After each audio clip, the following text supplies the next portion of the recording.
Perfect ആയിട്ടുള്ള choco chip Kuki എങ്ങനെ ഉണ്ടാക്കണം നോക്കിയാലോ. ഉണ്ടാക്കണ കാണിക്കാതെ എന്താ കടയിൽ വന്ന് നിൽക്കണമെന്നായിരിക്കും നിങ്ങൾ വിചാരിക്കണേ.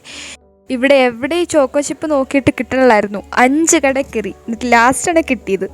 5 കടയിൽ കയറാൻ ഇവൾക്കെന്താ വട്ടാണെന്ന് ചിന്തിക്കുന്നവരോട് നമ്മുടെ പ്രിയപ്പെട്ടവർക്ക് ഉണ്ടാക്കി കൊടുത്തിട്ട് അവരുടെ മുഖത്തുള്ള സന്തോഷം കാണുമ്പം അത് വല്ലാത്തൊരു സന്തോഷമാണ്. അത് പറഞ്ഞറിയിക്കാൻ പറ്റണതല്ല. അതൊക്കെ പോട്ടെ, ഞാൻ നിങ്ങളോടൊരു കാര്യം പറയാം. ഒരു പക്ഷേ കുക്കീസ് ഉണ്ടാക്കാൻ ഇത്ര എളുപ്പമാണെന്ന് പറഞ്ഞാൽ ഒരിക്കലും നമ്മൾ പുറത്തുനിന്ന് വാങ്ങിക്കില്ലെന്ന് തോന്നുന്നു. ഇത്ര സിമ്പിളാണ് ഇതുണ്ടാക്കാൻ.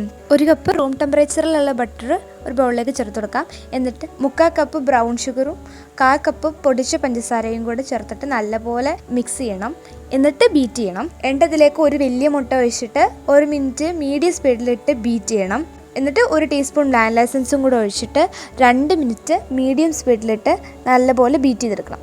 എന്നിട്ട് നമുക്ക് അതിലേക്ക് ഡ്രൈ ഇൻഗ്രീഡിയൻസ് അരിച്ച് ചേർത്ത് കൊടുക്കണം. 1.5 കപ്പ് മൈദ, 1 ടീസ്പൂൺ ബേക്കിംഗ് പൗഡർ, 1/4 ടീസ്പൂൺ ഉപ്പ്, 1/4 ടീസ്പൂൺ സോഡാപ്പൊടി എല്ലാം കൂടി ഇട്ട് നല്ലപോലെ അരിച്ചെടുത്ത് നല്ലപോലെ മിക്സ് ചെയ്യണം.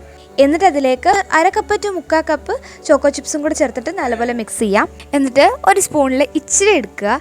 ഇത്ര വേണ്ട, ഇത് നല്ലപോലെ പരന്നു വരും. കുറച്ചെടുത്താൽ മതി. വെച്ച് കൊടുക്കുമ്പോൾ കുറച്ച് ഗ്യാപ്പ് ഇട്ട് വെച്ച് കൊടുക്കണേ.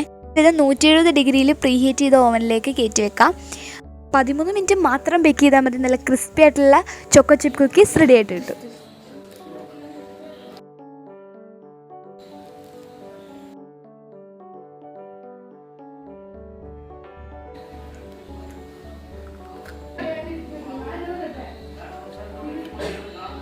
ഇത് പുറത്ത് ക്രിസ്പി, അകത്ത് ഒത്തിരി സോഫ്റ്റ് അല്ല, ഒത്തിരി ക്രിസ്പി അല്ല.